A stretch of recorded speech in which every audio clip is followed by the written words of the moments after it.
guys, welcome back to the channel. Today is Thursday, November 12th, 2020, and this is the Flight Sim News.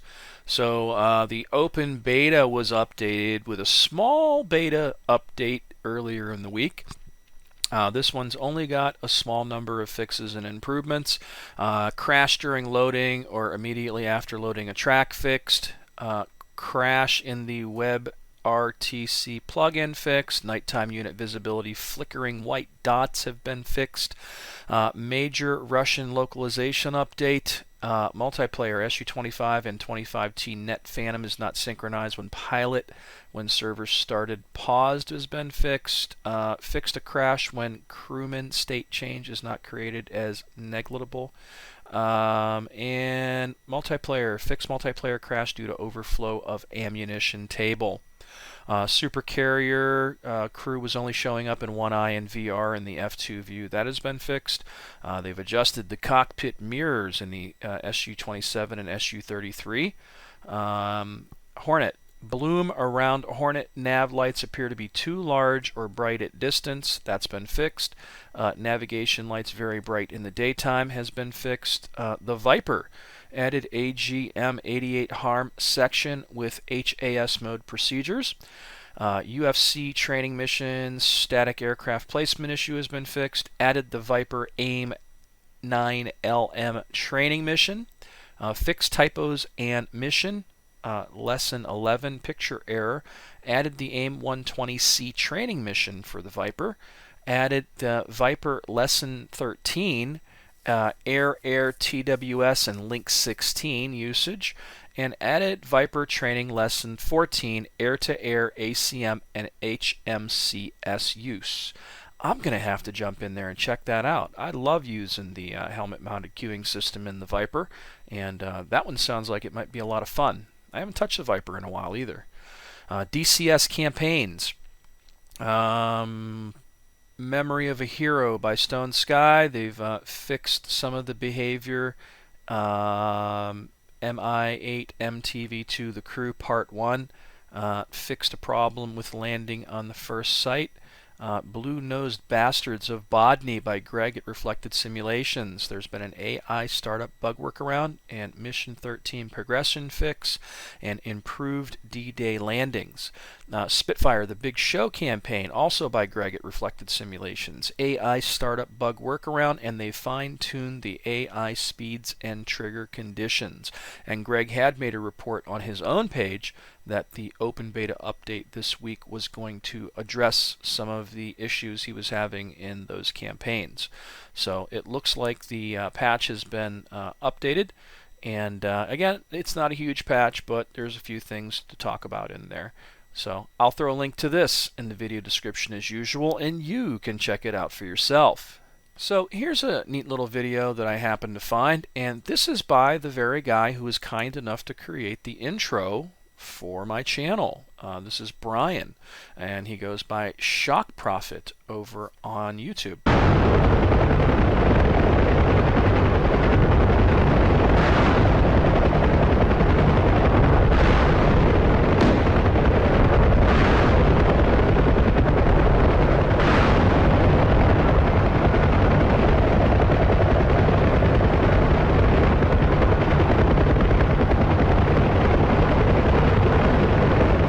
It's not a super long video, it's about 13 minutes long, but this is his first venture into creating missions with the DCS mission editor in a Vietnam style scenario with the Huey, and it's a good watch. Looks like he's having some fun with the Huey, and God bless him for using the mission editor, because we all know how much fun that is in DCS world.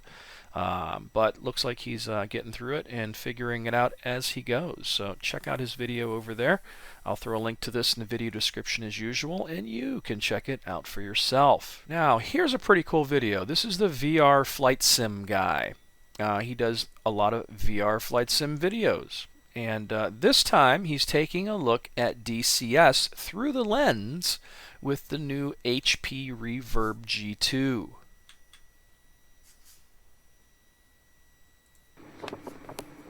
Hello guys, welcome back to another Through the Lens video inside the Reverb G2. Now I'm using a phone, so you're not going to get the full effect, but just hopefully you can tell here as I'm looking around the cockpit of the F-18, it just looks absolutely spectacular, completely photorealistic. Now, of course, the G1 is a really good headset, but this is taking it to another level. Particularly, as I said before in the last video, how I can look around the cockpit and all of these small gauges down here, I can read them really clearly without having to strain my eyes or sort of tilt my head. It makes a huge difference thanks to that sweet spot. And far-away objects as well are much clearer and better. Just look at this. Incredible views here as you pan around, trying to keep everything fairly steady, because I know any blurring that you see is just me moving the phone. It's not like that in the headset at all, but just look at that. Incredible visuals. Let me know in the comments what you think, guys, but seriously, I'm so impressed with this headset. I knew it'd be good, but yeah, it's blown me away completely. And in real serious sims like DCS, you really enjoy it and really make them. It's about 2 minutes long. The video quality isn't the best, but it's nice to see this guy's impressed with it. I'll throw a link to this in the video description as usual, and you can check it out for yourself. Alright, next up is a video from Tactical Pascale. This time he takes a look at the Oculus Quest 2 in DCS World.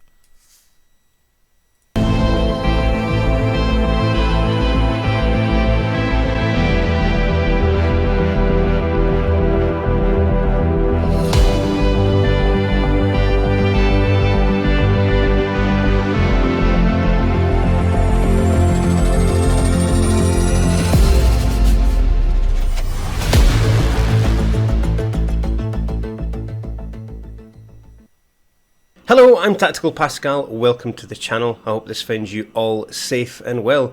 This video is my review of the Oculus Quest 2 in DCS World. Playing DCS in VR is a fantastic experience, and if you haven't tried it, I recommend if you know someone with a VR headset, try it. You won't regret it, and I can say buy it, you won't regret it. It's brilliant, regardless of the systems that you have. Some are better than others, but it's a great experience that you should try. It can be used completely wirelessly to play other games, but if you want to play DCS, you connect one wire to the side of the headset, and that's you. It's also a cheap headset compared to some of the other ones out there. So for $300, you're going to get the base 64GB model, and for $399, you can get a 256GB version. So basically that's going to install the games onto the headset, but for DCS, you don't install it onto the headset, you run it from your PC. So you can get the 64GB model and you'll run DCS just fine because it connects through that link cable. I could talk to you about the resolution, 1832 by 1920 per eye, but it doesn't actually mean anything. There's nothing meaningful in that. What you do need to know is it's got a better resolution than the $1,000 Valve Index. Now, the field of view isn't as wide, but it's better resolution. There is no screen door effect at all. So overall, the video is about 6 minutes and 30 seconds long. He really likes the Oculus Quest 2 in DCS. But what I've gathered is it doesn't sound like he has a lot of experience with anything other than the CV1 and the Quest 2. What I'd like to see is what somebody thinks about the Quest 2 in comparison to the Rift S. Now the bummer is the Rift S is being discontinued as of this coming spring. But it's still going to work in DCS. But again, it doesn't really talk about system specs or anything too, and that's what I'm really curious about, because DCS is a pig when it comes to VR.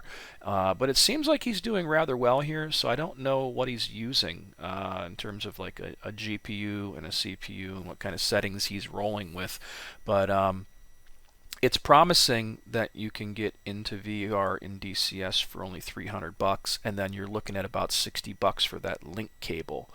But I'm curious to see if somebody comes up with a comparison between the Rift S and the Oculus Quest 2 to see kind of where that lands at. But this is a great video, and if you want some information about how DCS is coming along with the Quest 2, Tactical Pascale is a great place to start. I'll throw a link to this in the video description as usual, and you can check it out for yourself.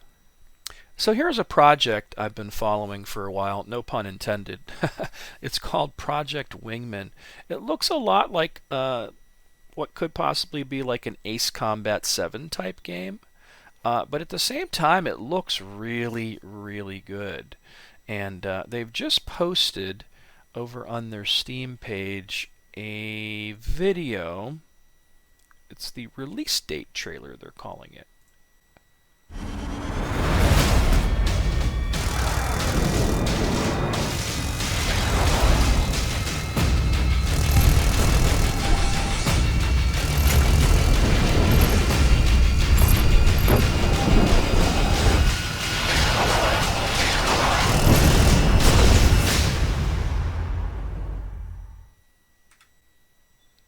So the promising part is it's going to be Steam VR.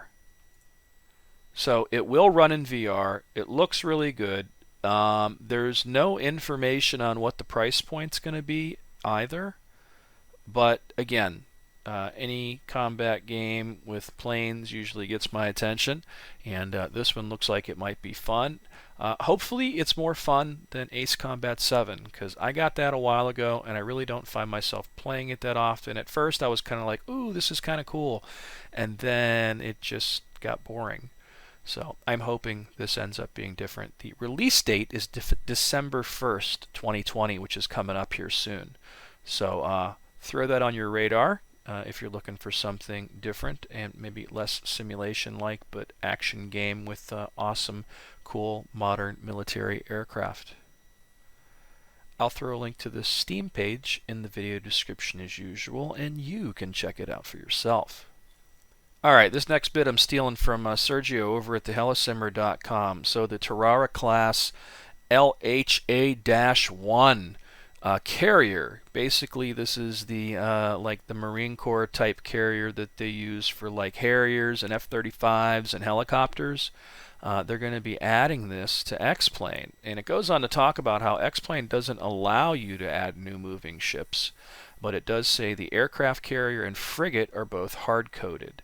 So I guess these guys are going to change those and swap them around with this new Tarawa class carrier. They're talking about it's going to be distributed in 3 pre-configured models, Dec1 combat ready mode with a few landing spots free for helicopter pilots, the same deck ready for VTOL STOL operation of Harriers and F-35 pilots, and then parade mode with deck full of stuff, personnel, etc., with only 1 spot for a helicopter landing. They're talking about releasing this at the end of 2020 or early next year. That sounds promising, and here are some of the images from it. You know, I really want to like XPlane, and I try hard to, but then I see stuff like this, and I'm just like, man, you know, after seeing DCS and Microsoft Flight Simulator, you know, some days it's really, really difficult to like XPlane. But there's a lot of people out there that love it, and I'm not knocking them. It's just not my thing, but I try. I try to like it. But again, there's a lot of people that are into it and that absolutely love it, and this is looking like it's going to be pretty cool for those guys that are into flying military aircraft but don't have the ability to drop bombs and shoot guns. And again, I scratch my head about that one. I'm like, why would you even want to do that when there's DCS? But again, it's still a flight sim, and I try to be fair and still cover it. So that's it for the Flight Sim news. It's kind of a short one this week so far. Not a lot to talk about.